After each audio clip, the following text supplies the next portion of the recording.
Bismillahirrahmanirrahim. Assalamualaikum warahmatullahi wabarakatuh. Al-Fatihah.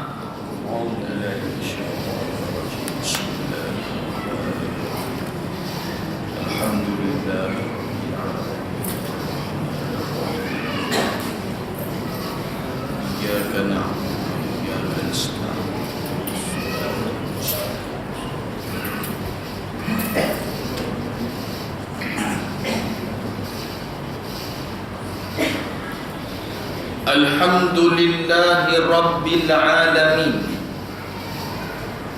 Nahmaduhu wa nasta'inuhu wa nastahdihu wa nastaghfiruh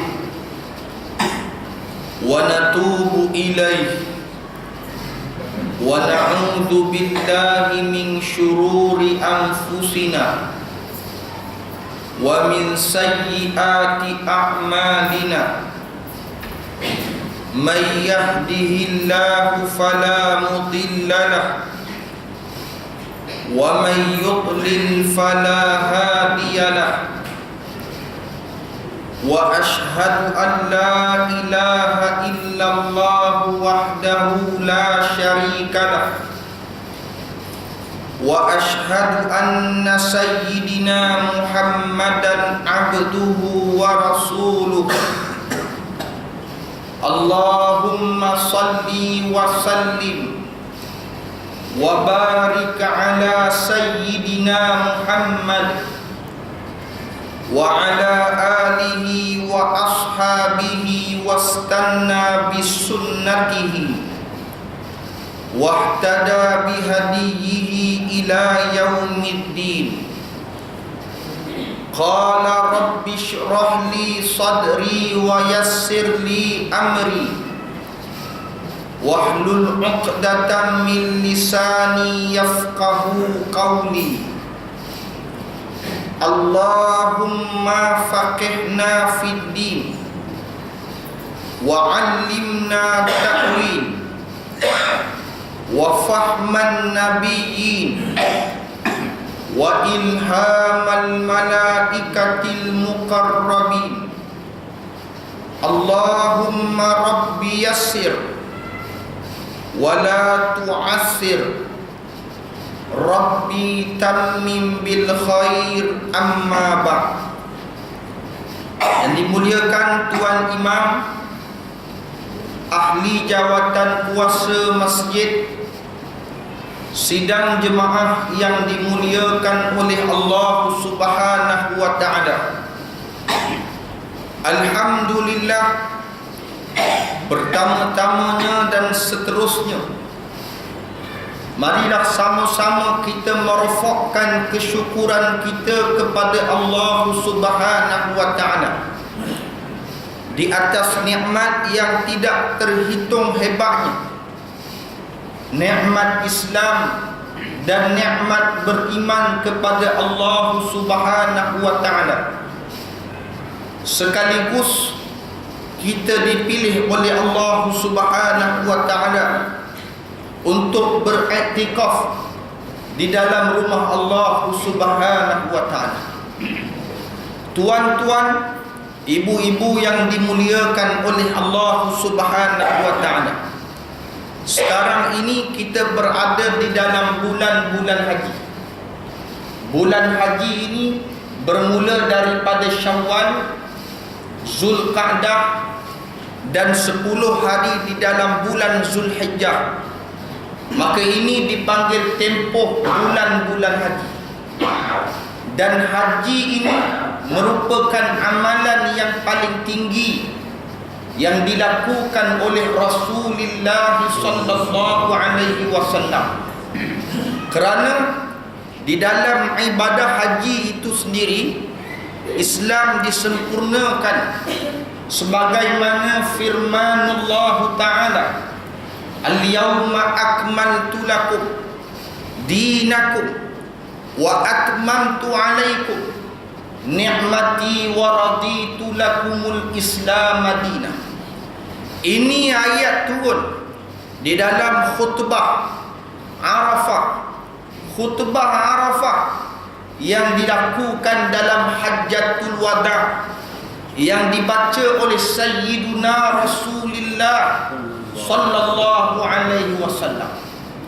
Dan haji ini, kalau orang mengaji fiqh, dia merupakan satu kefarduan yang muassam, kefarduan yang luas. Orang dengar azan maghrib, bila dengar azan maghrib, dia mesti terus untuk mendirikan solat maghrib. Dia tak boleh tangguh, kerana waktu maghrib tu dia sempit, maka dia dipanggil fardu yang mudayya'. Adapun ibadah haji ni bukan fardu yang mudayya', tetapi dia merupakan fardu yang muwassa'. Muwassa' ni asal daripada kalimah wasa'a. Tahun ni tak nak pergi haji, tahun depan boleh pergi. Kenapa tak boleh pergi haji? Contohnya, saya bagi contoh jelas tu pada malam ni. Contohnya YB Iskandar. Kita tahu nama dia naik tahun ni pergi haji. Dia tak boleh pergi haji, sebab kalau dia pergi haji nanti hantu masuk. Jadi dia tak boleh pergi haji. YB Dr. Yunus, nama dia naik pergi haji, dia tak boleh pergi haji, kerana menjaga negeri itu wajib. Kalau dia pergi, hancur. Dia nak pergi, tak boleh pergi tahun ni, maka dia kena tangguh pada tahun depan. Kerana ini dipanggil fardu yang muassam. Sebagaimana Rasulullah sallallahu alaihi wasallam, Nabi ini difardukan umrah. Atimul hajja wal umrata lillah. Allah guna dalam kaedah fi'lun amrin. Atimul hajja, orang mengaji bahasa Arab, Allah guna fi'lun amrin. Mesti buat haji dan mesti buat umrah. Ayat ni turun 6 Hijrah. Nabi SAW dia dah buat haji tahun 6 Hijrah. Nabi dia dah buat haji tahun 7 Hijrah. Nabi tak buat haji 8 Hijrah. Nabi tak buat haji 9 Hijrah. Akan tetapi Nabi SAW melakukan ibadah haji pada tahun yang ke-10 Hijrah. Adapun pada malam ni, bukan saya nak cerita ibadah haji. Saya nak cerita Nabi SAW.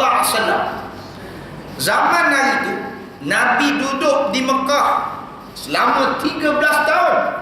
Tetapi Allah Ta'ala tidak memfardukan haji kepada Nabi SAW.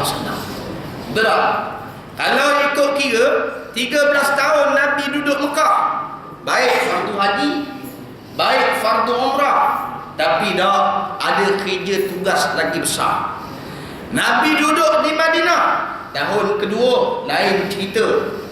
Puasa dulu, zakat dulu, raya dulu, korban dulu. Tahun yang ke-6 Hijrah baru Allah fardukan ibadah haji dan umrah. Bila Allah fardukan haji dan umrah, Nabi dia tak pergi buat haji dulu, Nabi dia pergi buat umrah dulu. Sebab itu ada orang tanya saya, Ustaz, apa hukum nak pergi haji dulu ke nak pergi umrah dulu? Kalau rasa duit lebih, pergi umrah dulu. Tapi kalau rasa duit tu betul-betul cukup nak pergi haji, maka haram dia melakukan ibadah umrah. Nampak?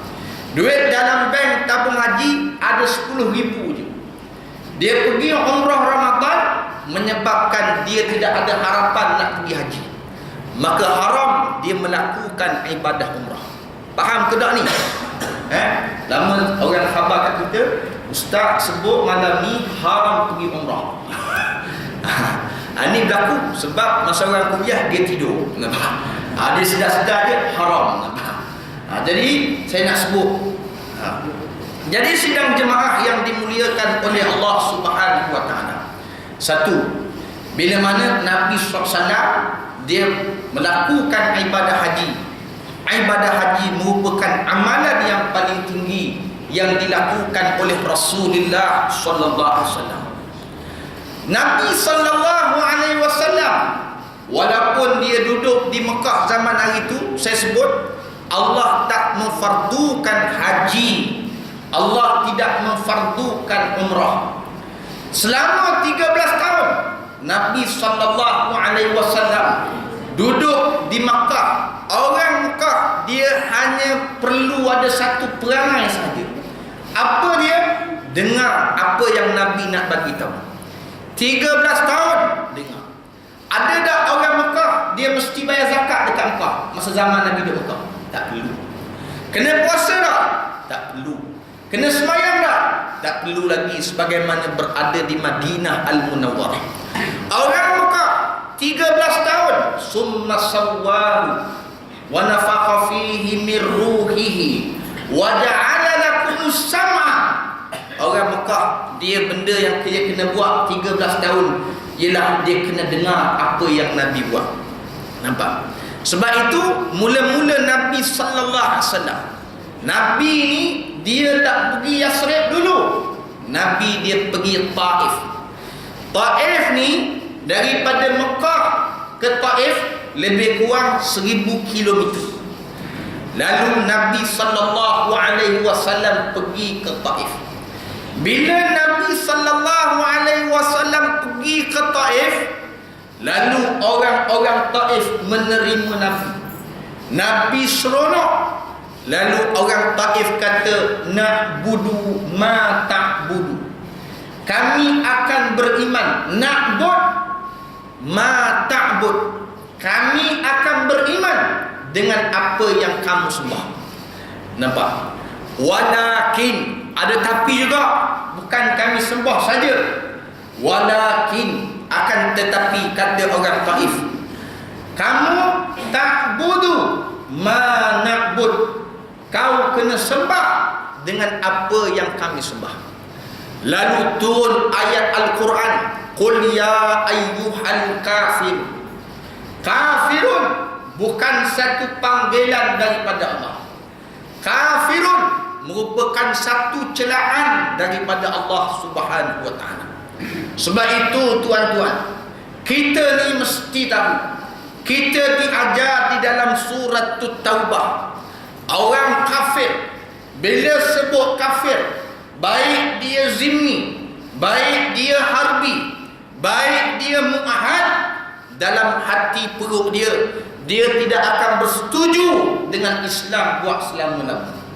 Sebab itu kita tak boleh berkawan dengan orang kafir sama macam mana kita kawan dengan orang mukmin.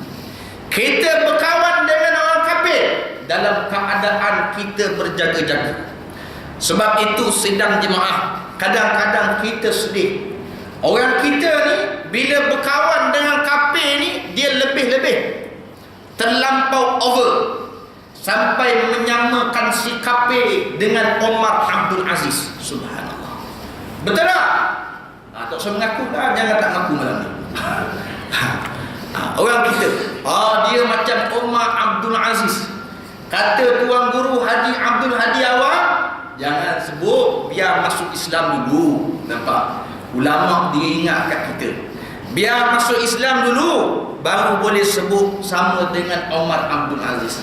Sebab itu nak sama dengan Omar Abdul Aziz ni susah. Omar Abdul Aziz ni dia sembahyang Allahu Akbar, kepala lutut dia bergetar. Dia ni sidang jemaah, sebelum dia menjadi khalifah, dia ni merupa orang yang kaya. Tapi bila mana dia jadi khalifah, dia jadi miskin. Sama tak dengan Omar Abdul Aziz? Sama tak? Tak sama. Jangan nakut malam ni tuan-tuan. Sidang jemaah yang dimuliakan oleh Allah Subhanahu wa taala. Maka sebab itu Nabi sallallahu alaihi wasallam dia pergi ke Taif. Maka orang Taif dia beri syarat kepada Nabi sallallahu alaihi wasallam. Ta'bud nama na'bud. Kamu mesti sembah apa yang kami sembah. Lalu Nabi sallallahu alaihi wasallam, Nabi pun pulang balik ke Mekah. Orang Mekah kata, tak jadi apa di Taif. Lalu Nabi sallallahu alaihi wasallam membuat keputusan untuk berhijrah ke Yasrib. Yasrib saat itu disebut oleh ulama sirah bahawa saat itu orang Mekah dia fikir Yasrib ni ialah satu negeri yang ekonomi dia merudum, tak jadi apa. Nampak? Ekonomi dia merudum. Nak pergi Taif, nak dapat kuasa, tak jadi apa. Sebab ekonomi merudum. Bukan ekonomi hebat, ekonomi dia hancur. Jadi Nabi membawa keputusan tetap menuju ke Yasrib. Bila Nabi sallallahu alaihi wasallam dia pergi ke Yasrib, sebab Islam ni dia membawa agama yang mentarbiah roh dan jasad. Dia bukan mentarbiah jasad semata-mata, tetapi dia mentarbiah roh dan jasad. Maka Nabi sallallahu alaihi wasallam mengambil keputusan untuk berhijrah ke Yasrib. Bila Rasulullah sallallahu alaihi wa alihi wa sahbihi wasallam dia berhijrah ke Yasrib, antara benda yang kita tahu tujuan dia ialah dia nak dapat kuasa Daulatul Islamiyah. Daulatul Islamiyah. Sebab itu daulah, orang yang nak dapat daulah ni, dalam kuliah beberapa bulan yang lepas saya pernah sebut kepada tuan-tuan, nak dapat Daulatul Islamiyah ni dia mesti ada beberapa syarat. Syarat yang pertama, jemaah tu mesti Islam yang mantap, mesti Islam yang power. Tak boleh dia ada Islam yang dipanggil Islam sekular, Islam liberal, Islam komunis, Islam Syiah. Dia tak ada. Dia mesti Islam dia betul-betul dia nak kepada Islam. Yang kedua, dia mesti dalam jemaah itu wahdatul fikir. Dia mesti ada pemikiran yang selari. Dia tak boleh orang ni macam ni, orang ni macam ni, maka dah jadi sidang jemaah yang dimuliakan oleh Allah Ta'ala. Sebab itu antara perkara yang digerakkan oleh Nabi sallallahu alaihi wasallam, Nabi dia wahdatul fikir. Nabi selaraskan 13 tahun di Mekah supaya orang yang pergi dengan Nabi ke Madinah ni satu fikrah. Dan yang ketiga, mereka semua ada harakah. Harakah ni gerak kerja yang mantap untuk memantapkan jemaah, bukan menghancurkan jemaah. Nak menghancurkan jemaah ni mudah. Nak menghancurkan jemaah ni sangat mudah. Untuk nak memantapkan jemaah ini perlu ada satu yang dipanggil sistem tarbiyah. Maka sebab itu sidang jemaah yang dimuliakan oleh Allah Subhanahu wa taala, Nabi sallallahu alaihi wasallam dia buat harakah. Dan yang terakhir barulah Nabi dapat membina dipanggil daulah. Itulah dipanggil Daulatul Islamiyah, yang daripada nama dia Yasrib bertukar dipanggil Madinatul Munawwarah. Sidang jemaah yang dimuliakan oleh Allah Subhanahu wa taala. Nabi duduk di Madinah. Tuan-tuan, ibu-ibu yang dimuliakan oleh Allah Subhanahu wa taala. Munafik ni dia tak wujud di Mekah. Sebab apa munafik tak wujud di Mekah? Sebab Mekah ni zaman kekalahan. Bila zaman kemenangan, maka wujud munafik sedikit demi sedikit. Sebab itu sidang jemaah dia tak ada cerita ayat Makkiyah ni. Bila mana kita baca surah-surah Makkiyah, dia tak cerita kisah munafik. Kita baca surah-surah Al-Madaniyah, dia banyak menceritakan kisah-kisah munafik.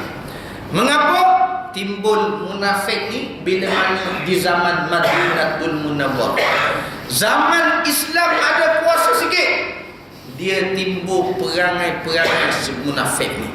Sebab itu sidang jemaah yang dimuliakan oleh Allah Ta'ala, saya nak sebut kepada tuan-tuan terus kepada ayat yang bila mana atimmul hajjah wal umrata lillah, pada tahun yang ke-6 Hijrah, bila mana Nabi sallallahu alaihi wasallam duduk di Madinatul Munawwarah, lalu Allah memfardukan Nabi haji dan umrah. Lalu Nabi mengambil langkah untuk melakukan ibadah umrah dengan mengikut pandangan Al-Imam Ibnu Katsir rahmatullahi alaih. Seramai 1,400 orang sahabat Nabi Muhammad sallallahu alaihi wasallam, 1,400 orang daripada Madinah menuju ke Mekah, lalu stop di Hudaybiyah. Saya tak nak sebut apa yang berlaku di Hudaybiyah tu, cuma kita nak sebut berlakunya perjanjian di antara kaum kafir dengan kaum Islam, antara Nabi sallallahu alaihi wasallam dengan Khalid Al-Walid saat tu yang belum memeluk Islam. Perjanjian ini dipanggil perjanjian berat sebelah. Nampak? Perjanjian ini dipanggil perjanjian yang berat sebelah. Lalu perjanjian ini apa yang berlaku? Mana-mana orang Mekah yang mengikut Nabi pulang ke Madinah mesti pulang balik ke Mekah. Satu, yang berat sebelah. Yang kedua, kata orang Mekah, dia kata mana-mana orang yang berhijrah dengan Nabi sallallahu alaihi wasallam yang murtad di Madinah, jangan jatuh hukuman pancung, mesti dibawa pulang balik ke Mekah. Dua. Yang ketiga, perjanjian berat sebelah ialah tahun ni dia tak boleh masuk untuk melakukan ibadah umrah. Nak buat umrah mesti dipanggil tahun depan, dipanggil umratul qada. Duit dah banyak keluar ni, harta dah banyak habis, tetapi Nabi tanda tangan perjanjian. Perjanjian ini Nabi setuju, menyebabkan ramai sahabat yang tak bersetuju dengan Nabi sallallahu alaihi wasallam. Ramai sahabat yang tak puati. Hari itu kata nak buat umrah, orang dah keluar duit, dah keluar harta, dah bergadai bermacam-macam sebab nak buat umrah. Tiba-tiba tak dapat buat umrah sebab perjanjian yang dilakukan oleh Nabi Muhammad sallallahu alaihi wasallam. Saat ni mula sahabat-sahabat nak mengingkari Nabi sallallahu alaihi wasallam. Mula tidak mahu taat kepada Nabi sallallahu alaihi wasallam. Mereka kata hari itu kata nak buat umrah, ini tak dapat buat umrah. Duit dah habis dah. Saya pernah dalam 2 tahun ni bawa orang jemaah tabung haji. Bawa jemaah tabung haji, kita bertugas dengan tabung haji. Lalu bawa jemaah tabung haji sampai di immigration KLIA. Tuan-tuan tahu KLIA. Sampai kat KLIA, 2 orang dia punya pasport tak lepas. Sebab apa? Blacklist. Nak buat macam mana? Dia yang salah. Dia kata tak guna punya ustaz, gila punya ustaz, yang kau yang gila, siapa suruh hutang? Jadi sidang jemaah yang dimuliakan oleh Allah Ta'ala, dia maki kita kat situ. Sedangkan saat tu bukan kita yang salah, dia yang salah. Nampak? Tabung haji tak tahu dia hutang. Kedutaan Arab Saudi tak tahu dia hutang ke tak, sebab kedutaan Arab Saudi hanya melekatkan visa umrah. Dia tak tahu orang ni hutang ke, orang ni blacklist ke. Dia hanya tahu tugas dia bawa keluar visa, itu saja. Sampai di situ kena apa ni, tak boleh masuk, tak boleh lepas daripada airport KLIA. Itu pun mengamuk. Itu salah dia. Nampak? Ini para sahabat radhiyallahu anhum ajma'in. Mereka keluar harta benda, bergadai bermacam-macam, lalu tak dapat buat umrah. Satu. Yang kedua, kan hukum Islam, mana-mana orang yang murtad, hukum dia ialah pancung. Nampak? Tiba-tiba dalam perjanjian ni tak jatuh hukuman pancung, kena bawa pulang balik ke Makkah. Tak berat sebelah tu. Pelik tak? Lalu ramai sahabat-sahabat yang diantaranya sanksi dengan Nabi Muhammad sallallahu alaihi wasallam. Nampak? Sanksi dengan Nabi sallallahu alaihi wasallam. Asal hukum pancung, tiba-tiba dalam perjanjian hukum ni tak ada. Kalau hari ni orang panggil U-turn Nabi ni. Nampak? Betul tak? Orang panggil U-turn. Sebenarnya Nabi sallallahu alaihi wasallam dia lebih tahu. Siapa lebih pandai? Sahabat ke Nabi? Nabi sallallahu alaihi wasallam. Sebab Nabi tahu bahawa sahabat-sahabat yang berhijrah dengan Nabi sallallahu alaihi wasallam, dia tidak akan U-turn balik. Dia tidak akan pusing balik. Nampak? Sebab mereka ditarbiah oleh Nabi Muhammad SAW. Ini saya sengaja nak sebut gambaran yang berlaku pada hari. Lalu sidang jemaah yang dimuliakan oleh Allah Subhanahu Wa Taala. Pulanglah Nabi ke Madinatul Munawwarah. Bila Nabi pulang, tuan-tuan, ibu-ibu yang dimuliakan oleh Allah Taala, lalu tunggulah geng-geng Asma ni. Tunggu. Dia kata, itulah aku cakap, jangan pergi umrah. Nampak? Kalau teruskan perniagaan, untung tak? Betul lah kata kamu, untung kata. Nampak? Untung. Itulah silap aku bagi ijtihad hari tu. Nampak? Syahri Sunnit pun silap juga. Jadi sidang jemaah yang dimuliakan oleh Allah Ta'ala. Jadi dia kata, kalau kamu tak ikut Nabi hari itu, nampak perniagaan kamu selamat tak? Oh selamat, dia kata. Nampak? Apa sebab ikut? Itulah silap bagi keputusan. Kalau aku sokong kamu tak ikut Nabi pergi umrah hari itu, aku punya harta selamat, itu selamat, ini dan selamat. Maka ramai sahabat yang terpengaruh dengan Abdullah bin Ubay bin Salul, ketua munafik Madinah Al-Munawwarah. Kalau Nabi pun orang tak nak taat, kalau Nabi pun orang tak nak wala, ini kan dia hanya bukan Nabi. Orang kata dia ulama sahaja, dia bukan maksum. Ya, Nabi ni dia Nabi dan dia maksum, itu pun orang tak nak taat. Betul tak?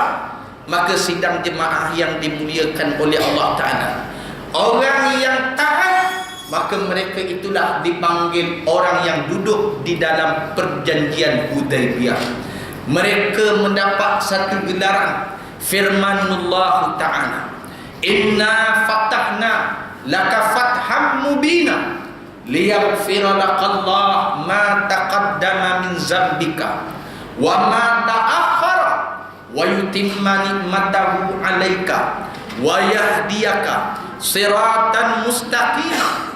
Yang mana orang yang duduk di dalam perjanjian Hudaibiyah tadi, yang taat dengan Nabi, yang setuju dengan Nabi sallallahu alaihi wasallam, maka orang ini liyaghfira lakallah ma taqaddama min zambika wa ma ta'akhkhara, maka Allah mengampunkan dosa dia yang belakang dan dosa dia yang depan, seumpama mereka baru lahir daripada perut ibu mereka. Siapa dia? Mereka yang taat dan wala kepada Nabi Muhammad sallallahu alaihi wasallam. Maka sidang jemaah yang dimuliakan, ini cerita yang kita boleh kaitkan dalam pada zaman. Kemudian Nabi sallallahu alaihi wasallam pada tahun yang ke-7 Hijrah, 6 Hijrah tak ada umrah, dipanggil perjanjian Hudaibiyah. Pergi pula umrah tahun depan, tahun 7 Hijrah, dipanggil Umratul Qadha. Umratul Qadha ialah umrah yang hari itu yang dijanjikan dalam perjanjian Hudaibiyah. Tahun ni tak ada umrah, tahun depan ada umrah. 7 Hijrah Nabi sallallahu alaihi wasallam dia buat apa ni, Umratul Qadha. Tahun 8 Hijrah. 8 Hijrah ni tuan-tuan, 8 Hijrah ni inilah dipanggil pembukaan Kota Mekah, dipanggil Fathul Makkah. Fathul Makkah ni berlaku 8 Hijrah, 20 Ramadan Al-Mubarak. Bila Nabi buka Kota Mekah, ramai orang masuk Islam. Ada orang masuk Islam sebab kawan dia masuk Islam. Ada orang masuk Islam sebab takut kepada Nabi sallallahu alaihi wasallam. Dan bermacam-macam jenis orang masuk Islam. Dan orang yang masuk Islam saat ni kebanyakannya mereka tidak ditarbiah. Lalu sidang jemaah yang dimuliakan oleh Allah Ta'ala, mereka masuk Islam. Bila mana mereka masuk Islam, seorang budak saat tu lebih kurang umur dia 13 tahun. Nama dia Abdullah bin Abbas radhiyallahu anhu. Abdullah bin Abbas anak kepada Sayyiduna Abbas. Dia kata kepada Nabi, "Ya Rasulullah, hari ini ramai orang masuk Islam. Besok kamu wafat, ramai orang keluar Islam." Dia kata, hari ini ramai orang masuk Islam. Besok kalau kamu wafat, ramai orang keluar Islam. Tuan-tuan, ibu-ibu yang dimuliakan oleh Allah Ta'ala, bila Nabi ni dengar apa yang disebut oleh Abdullah bin Abbas, budak ni budak lagi, lalu Nabi pun baca dekat umbun-umbun dia, Allahumma faqihhu fid din wa 'allimhu ta'wil. Ya Allah, berikanlah kefaqihannya dalam ilmu agama, wa 'allimhu ta'wil, dan jadikan dia orang yang hebat dalam ilmu ta'wil. Ilmu ta'wil ni dipanggil ilmu tafsir. Maka sidang jemaah yang dimuliakan oleh Allah Ta'ala, sebab itu doa Nabi ni jangan buat main. Jangan kata doa budak pasti. Saya kata apa doa budak pasti? Qala rabbi syrah li sadri. Dia kata ni doa budak pasti ni. Gila betul. Tuan-tuan tahu tak, doa ni Rasulullah suruh Muaz bin Jabal, umur dia 16 tahun. Dia ni baru lepas 16 tahun ni, budak baru lepas. Hari ni tahun ni bukan panggil PMR, apa benda tak tahu. Kita dah tak sekolah. UPSA tu soalan bocor. Jadi dia 16 tahun lepas, orang kata hari ni lepas PMR lah. Dia kata, Rasulullah kata, ya Muaz, pergi kiamat. Kalau kamu kiamat, apa kamu nak putuskan? Kitabullah. Kalau tak dalam Quran, was sunnati. Kalau tak dalam sunnah, ijtihadu fin nafsi, maka aku akan berijtihad. Lalu Nabi ambil tangan Nabi, letak kat dada Muaz bin Jabal. Qala rabbi syrah li sadri wa yassir li amri wahlul 'uqdatan min lisani yafqahu qawli. Nampak? Sebab tu apa ni, ada orang pergi umrah dengan saya. Dia kata pergi haji. Dia kata, saya ustaz, saya terlupa lah nak doa apa ni, apa? Sa'i. Saya kata baca doa makan. Dia kata, kata mana boleh baca doa makan. Saya kata baca doa makan pun boleh. Tak boleh ustaz, tak tergamak saya nak baca doa makan. Saya kata cuba awak terjemah doa makan. Allahumma, orang kita tak tahu nak terjemah doa makan. Saya pun terjemahkan. Allahumma, wahai Tuhan kami, barik lana, berkatkan kami, razaqtana, rezeki yang kau kurniakan kepada kami, wa qina azabannar, dan jauhilah kami daripada azab neraka. Wah, boleh guna lah ustaz kata. Jadi sidang jemaah, apa yang saya nak sebut, doa yang diajar oleh Nabi SAW sangat hebat. Nampak? Jadi nak sebut tadi, Nabi baca dekat apa ni, Abdullah bin Abbas. Lalu sidang jemaah yang dimuliakan oleh Allah Ta'ala, lalu Nabi baca dekat Abdullah bin Abbas, Allahumma faqihhu fid din wa 'allimhu ta'wil. Maka dah lama berlakulah pembukaan kota Mekah. Bila berlaku pembukaan kota Mekah, antara perkara yang paling seronok kita tahu ialah Sayyiduna Ali karramallahu wajhah merampas kunci Kaabah yang saat tu yang dipegang oleh bernama, dia ialah bernama Osman. Nama dia Osman juga. Sayyidina Osman ni lain lah, orang yang pegang kunci Kaabah ni nama dia Osman. Lalu Sayyidina Ali dia rampas kunci tu. Dia rampas. Lalu malam tu Nabi mimpi supaya kunci tu pulang balik dekat Osman ni. Hari ni Osman ni dia punya keturunan dipanggil keturunan Bani Syaibah. Sehingga Nabi sebut sampai hari kiamat jangan beri kepada siapa pun memegang kunci Kaabah ni. Yang hebatnya dalam mimpi tu, antaranya disebut dalam ayat Quran kepada Nabi SAW, innallaha ya'muru bil adli wal ihsan wa ita'i dzil qurba wa yanha 'anil fahsya'i wal munkar wal baghi. Nampak? Ini ni saya pernah tanya ke Imam. Ke Imam, Ni doa ayat apa ni? Dia kata ini ayat jaiz. Subhanallah. Ini ayat Quran, tuan-tuan. Ini ayat Quran yang dibaca, tidak dibaca di dalam khutbah di zaman Nabi, tak dibaca di dalam khutbah di zaman Abu Bakar, tidak dibaca di zaman Sayyidina Umar, tidak dibaca di zaman Sayyidina Osman, tidak dibaca di zaman Sayyidina Ali, dan dibaca innallaha ya'muru bil adli wal ihsan. Ayat Quran ini dibaca di dalam pemerintahan Omar Abdul Aziz. Siapa baca mula-mula? Omar Abdul Aziz. Jadi sidang jemaah yang dimuliakan oleh Allah Subhanahu wa taala. Lalu turun ayat ni, lalu besok Nabi pergi jumpa Ali, ya Ali, pulangkan balik kunci. Nabi pulangkan balik kunci kepada Osman tadi. Lalu Osman pun bagi tahu, tidakkah kau sudah menang ya Rasulullah? Lalu kata Nabi sallallahu alaihi wasallam, aku membawa kemenangan Islam bukan nak merampas hak orang, tapi aku membawa Islam untuk memberi kefahaman kepada seluruh manusia. Tuan-tuan, 8 Hijrah ni ramai orang masuk Islam tapi tak faham. Nampak? 8 Hijrah ni ramai orang masuk Islam tapi tak faham. Ikut orang.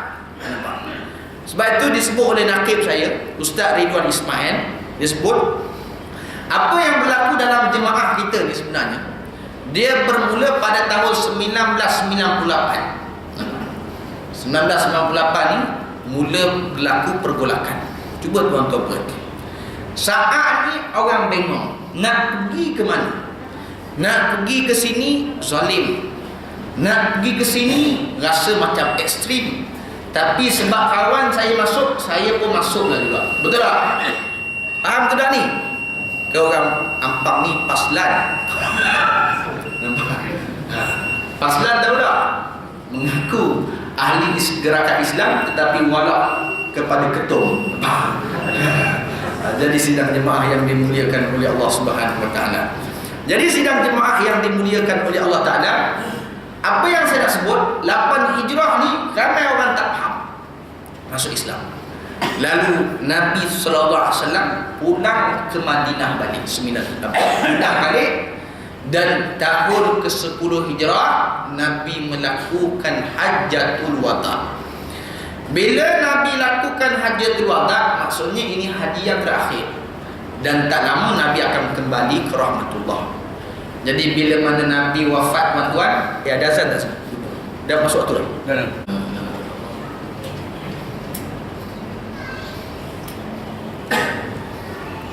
Sidang jemaah yang dimuliakan oleh Allah Ta'ala, bila mana Nabi sallallahu alaihi wasallam 10 Hijrah, Nabi dia pergi buat Hajjatul Wada. 11 Hijrah Hajjatul Wada ni Nabi pergi haji, Zulqa'dah, Zulhijjah, Muharram, Safar, Rabiul Awal, Nabi pun wafat. Bila Nabi sallallahu alaihi wasallam wafat, bila Nabi wafat ni, maka bermulalah saat orang berduyun-duyun keluar Islam. Saat hari itu, sayadkhuluna fi dinillahi afwaja, berduyun-duyun orang masuk Islam. Bila mana Nabi sallallahu alaihi wasallam wafat, ramai orang yang keluar Islam. Sehingga ada orang yang mengaku dia menjadi nabi, yang bernama Musailamah Al-Kazzab, mengaku menjadi nabi. Dan yang keluar Islam ni seramai 100,000. 100,000 keluar Islam ni 100,000. Nampak? Zaman tu dah berlaku dah. Nampak? Zaman yang ada sahabat Nabi sallallahu alaihi wasallam berlaku dah. Nampak?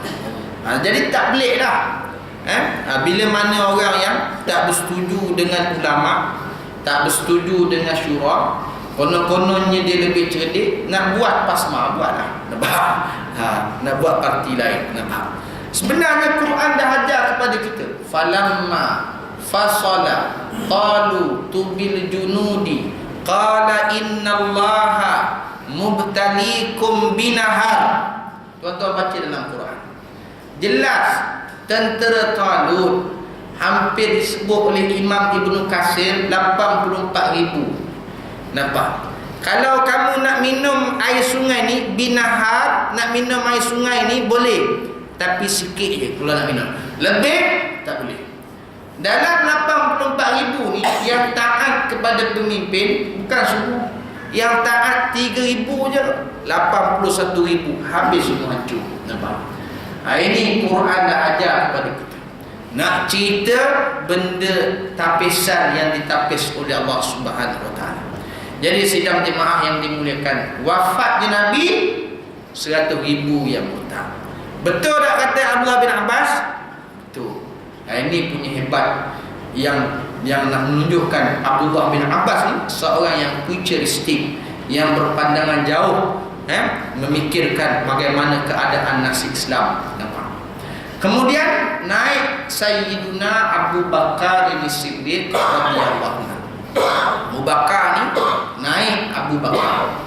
Abu Bakar ni naik tuan-tuan. Bila mana Abu Bakar ni naik, Abu Bakar ni jadi khalifah tak lama, 2 tahun je. Nampak? Ya, jadi 2 tahun ni Abu Bakar.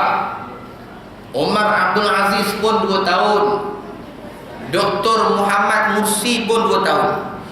Dr. Muhammad Mursi diangkat menjadi presiden 2011. Dia tu jatuhkan 2013, 2 tahun. Mak Said setahun. Jadi sidang jemaah yang dimuliakan oleh Allah Subhanahu Wa Taala. Jadi Sayyidina Abu Bakar naik. Saat tu dah timbul orang murtad. Bila mana wafatnya Sayyidina Abu Bakar, naik Sayyidina Umar Al-Khattab radhiyallahu anhu. Wa ma adraka ma Umar. Siapa tak kenal Umar? Umar ni Nabi bagi tahu, kalau ada Nabi lepas aku lantik Umar. Nampak? Ini punya hebat. Umar Al-Khattab radhiyallahu anhu, dia merupakan seorang sahabat Nabi sallallahu alaihi wasallam yang dia punya ketegasan yang sangat mantap. Sebab itu sidang jemaah yang dimuliakan oleh Allah Subhanahu Wa Taala, bila mana naik Umar, kata seorang sahabat yang bernama Huzaifah Al-Yamani radhiyallahu anhu. Huzaifah ni dia bagi tahu, dia kata, ya Umar, dalam esko kerajaan Madinah ni ada seorang munafik. Siapa dia? Khalid Ibrahim. Tidak. Contoh. Dia bagus kata. Habis siapa dia? Insya-Allah. Jadi sidang jemaah yang dimuliakan oleh Allah Subhanahu Wa Taala.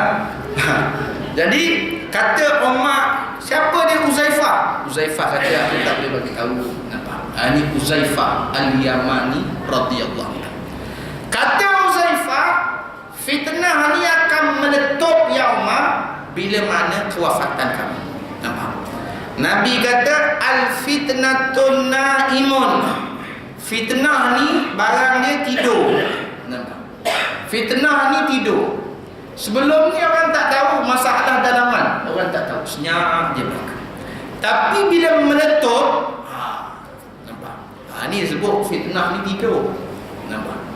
Sebab itu sidang jemaah yang dimuliakan oleh Allah Subhanahu Wa Taala, bila mana naik Sayyidina Umar, saya sebut tadi ada seorang esko munafik. Umar ni Nabi kata, kalau ada Nabi lepas aku, Umar akan nanti. Kalau zaman Umar pun ada esko munafik, ini bukan zaman Umar. Nampak? Ini bukan zaman Umar. Ini zaman yang bukan ada Umar. Nampak? Timbul tak munafik ni di zaman kekalahan? Hanya munafik ni timbul di zaman kemenangan. Nampak? Jadi sidang jemaah yang dimuliakan oleh Allah Subhanahu Wa Taala, tak lama Umar buang orang tu. Kata Huzaifah Al-Yamani radhiyallahu anhu, ni dia. Nampak? Ni dia. Nampak? Dia buang orang tu dan tidak menjadi esko. Jadi sidang jemaah yang dimuliakan oleh Allah Subhanahu Wa Taala, wafat Sayyidina Umar. Saya tahu sebab nak cepat nak pergi Johor ni. Jadi sidang jemaah yang dimuliakan oleh Allah Subhanahu Wa Taala, bila wafat Sayyidina Umar, naik Sayyidina Uthman bin Al-Affan radhiyallahu anhu. Naik Sayyidina Uthman bin Al-Affan radhiyallahu anhu. Bila naik Sayyidina Uthman, ini bermulanya saat fitnah, meletuknya fitnah. Seorang lelaki yang keluar daripada Yaman, beragama Yahudi, yang bernama Abdullah bin Sabah, masuk Islam, nak minta jawatan dengan Sayyidina Uthman. Nak minta jawatan. Sayyidina Uthman tak bagi, tak boleh. Bila tak bagi ni tuan-tuan, dia pun upah orang yang beragama Majusi yang bernama Abu Lu'lu. Upah orang. Bila upah orang, bunuh Sayyidina Uthman selepas waktu asar. Mati Sayyidina Uthman bin Al-Affan radhiyallahu anhu. Nampak? Bila mana mati Sayyidina Uthman, lalu sidang jemaah lagi pecah fitnah ni. Apa berlaku? Ali terus naik jadi khalifah. Kata Muawiyah, kenapa sibuk cepat sangat nak jadi khalifah? Cari dulu siapa yang bunuh Sayyidina Uthman. Nampak? Rasulullah wafat, ke bumi Rasulullah dulu ke lantik khalifah? Lantik khalifah. Nampak? Ini Islam. Lalu cepat-cepat bumi Sayyidina Uthman lantik Sayyidina Ali. Tu naik Ali. Kata Muawiyah, cari siapa yang bunuh. Lalu berlakulah pertempuran dengan Ali dengan Muawiyah. Ali dengan Muawiyah bertempur. Aisyah dengan Ali bertempur. Ini semua ni dipanggil fitnah yang tidur, yang meletup selepas daripada zaman kewafatan Sayyidina Umar Al-Khattab radhiyallahu.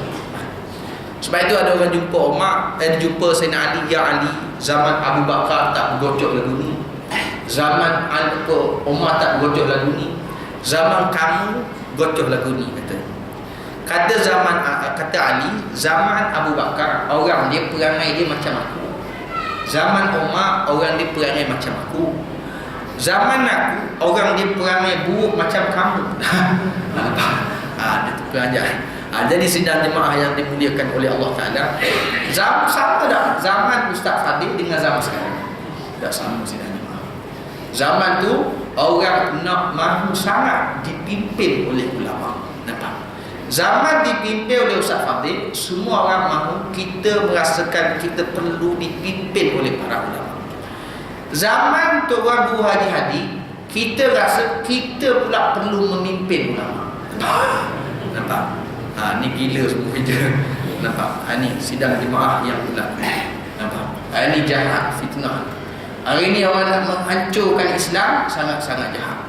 Maka kita mesti doa. Apa yang berlaku, khususnya dalam negeri kita ni, mudah-mudahan membawa keuntungan kepada Islam, membawa keuntungan kepada Islam. Memang Ratu Balqis tu menjadi pemimpin, tetapi saat tu dia belum beriman lagi kepada Allah Subhanahu Wa Taala. Ratu Balqis dia menjadi pemimpin, saat tu dia tidak beriman lagi kepada Allah Taala. Ratu Balqis dia seorang je perempuan, dia punya esko dia punya kabinet semua lelaki. Nampak? Tetapi yang paling cantiknya sidang jemaah yang dimuliakan, bila Ratu Balqis memutuskan untuk beriman dengan Nabi Allah Sulaiman, seorang pun tak engkau. Semua pakat setuju dan seorang pun tidak membocorkan rahsia di dalam masyarakat. Betul tak? Ini kehebatan sidang jemaah. Hari ini Allah Akbar. Ini bahaya. Musuh. Orang yang sangat bahaya tuan-tuan, orang yang mengaku Islam dan dia kata dia memperjuangkan Islam, dalam masa yang sama dia sendiri nak menghancurkan Islam. Hari ini sangat-sangat kita takut dan sangat-sangat ditakuti oleh Rasulullah SAW. Jadi sidang jemaah yang dimuliakan, saya kira cukuplah sekadar saja pada malam ni. Mudah-mudahan siru ala barakatillah, insya-Allah ada umur, ada rezeki, kita bertemu di lain hari. Akhir sekali, saya dengan rasa malu dengan tuan-tuan ingin memohon sumbangan. Sumbangan bukan untuk saya. Hari itu saya minta sumbangan dengan Haji Umar. Haji Umar ni dia banyak bantu saya masa duduk Mesir. Jauhan tempat tuan-tuan. Dan kawan saya buat master di Azhar pun, hari itu dia bantu juga. Alhamdulillah, jazakallahu khairan katsiran. Semoga Allah Taala murahkan rezeki dia. Jadi tuan-tuan yang dimuliakan, sahabat saya dia orang Indonesia, dia buat master di Universiti Malaya, dia buat master hadis. Jadi dia orang Indonesia, sekarang ni dia bekerja sebagai driver, tapi dia ni pelajar Azhar. Dia pelajar Azhar. Dan dia buat master hadis di Universiti Malaya. Sebab dia orang Indon, dia nak mengajar lebih-lebih tak boleh lah. Tapi sekarang ni dia kerja sebagai supir ataupun driver. Nampak? Jadi dia buat dalam masa yang sama, dia buat master di Universiti Malaya. Jadi master Universiti Malaya ni, kalau pelajar kita tu 7,000, pelajar luar 15,000, dia double. Jadi dia ni minta saya bantu, tak cukup lagi 1,000. Hari itu saya minta dekat Masjid Bukit Indah dekat ni dapat RM390. RM390 tak silap. Baru kat tangan saya 390. Dia minta dengan saya lebih kurang 1,200, nak tampung lagi sikit tak cukup kata. Jadi insya-Allah tuan-tuan, saya memohon sumbangan kilat daripada tuan-tuan. Sekiranya ada zakat sumbangan daripada tuan-tuan ingin menderma, walaupun 5% pun saya terima daripada tuan-tuan. Wallahu a'lam. Subhanakallahumma wa bihamdika asyhadu an la ilaha illa anta nastaghfiruka wa natubu ilaik. Wal 'asr innal insana lafi khusr illa allazina amanu wa 'amilus shalihat wa tawasaw bil haqqi wa tawasaw bis sabri. Assalamualaikum warahmatullahi wabarakatuh.